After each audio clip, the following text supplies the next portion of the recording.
ওড়িশার পুরী থেকে ১০৮ নম্বর ওয়ার্ডে তৃণমূলের প্রাক্তন কাউন্সিলর এবং ১২ নম্বর বোর্ডের প্রাক্তন চেয়ারম্যান সুশান্ত ঘোষকে গ্রেপ্তার করল কলকাতা পুলিশের special task force. Kolkata police সূত্রে খবর, সুশান্ত ঘোষের বিরুদ্ধে আনন্দপুর থানায় তোলাবাজির অভিযোগ জানান এক হকার এবং এই অভিযোগের প্রেক্ষিতে এফআইআর হয়। তৃণমূল সরকারের একাধিক প্রাক্তন মন্ত্রীর ঠিকানা এখন জেল। গ্রেপ্তার হয়েছেন একের পর এক তৃণমূলের প্রাক্তন বিধায়ক। দীর্ঘ হচ্ছে প্রাক্তন তৃণমূল কাউন্সিলরদের গ্রেপ্তারির তালিকা। এরই মধ্যে বুধবার উড়িষ্যার পুরী থেকে ১০৮ নম্বর ওয়ার্ডের তৃণমূলের প্রাক্তন কাউন্সিলর ও ১২ নম্বর বোর্ডের প্রাক্তন চেয়ারম্যান সুশান্ত ঘোষকে গ্রেপ্তার করল কলকাতা পুলিশের স্পেশাল টাস্ক ফোর্স। কলকাতা পুলিশের স্পেশাল টাস্ক ফোর্সের যারা অফিসার তারা সুশান্ত ঘোষকে পাকড়াও করেছে উড়িষ্যার পুরী থেকে। গত ৫ তারিখ সুশান্ত ঘোষের গাড়ির চালক তাকে বাংলা এবং উড়িষ্যার সীমান্ত যে বেলদা সেখান থেকে পুলিশ আধিকারিকরা ইন্টারসেপ্ট করেন। গাড়ি ফেলে গাড়িতে পরিবারের সদস্যদের রেখে ড্রাইভারকে রেখে সেখান থেকে অ্যাবসকন্ড করে যান, পালিয়ে যান সুশান্ত ঘোষ। তারপর থেকেই তিনি পলাতক অবস্থায় ছিলেন। অবশেষে এসটিএফ এর জালে প্রাক্তন কাউন্সিলর সুশান্ত ঘোষ। কলকাতা পুলিশ সূত্রে খবর, সুশান্ত ঘোষের বিরুদ্ধে আনন্দপুর থানায় তোলাবাজির অভিযোগ জানান এক হকার।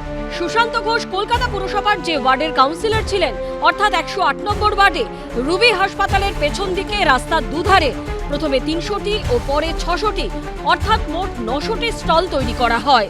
অভিযোগ, প্রত্যেকটি স্টল মালিকের কাছ থেকে ৩ লক্ষ টাকা করে নেন তৎকালীন তৃণমূল কাউন্সিলর সুশান্ত ঘোষ। প্রাক্তন তৃণমূল কাউন্সিলরের বিরুদ্ধে কয়েক কোটি টাকা তোলাবাজির অভিযোগ ওঠে।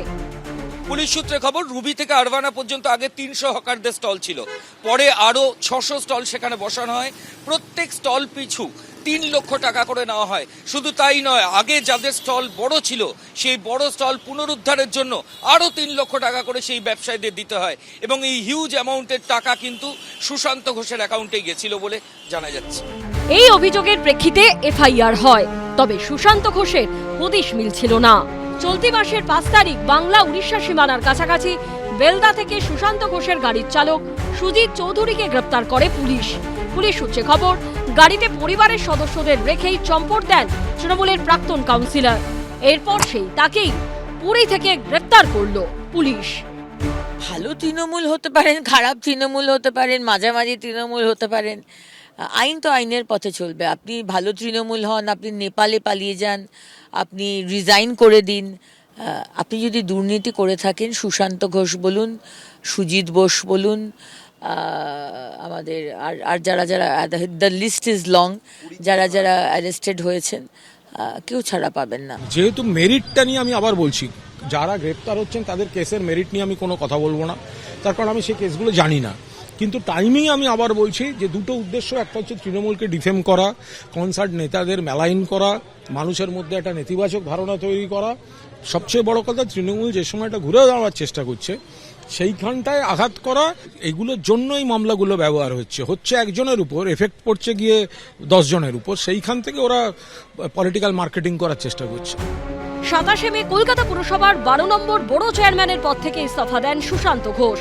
এবার তোলাবাজির অভিযোগে তারও ঠিকানা জেল। ময়ূক ঠাকুর চক্রবর্তী, অর্ণব মুখোপাধ্যায় ও আবিদ দত্তের রিপোর্ট, এবিপি আনন্দ। এবিপি আনন্দ, এগিয়ে থাকে, এগিয়ে রাখে।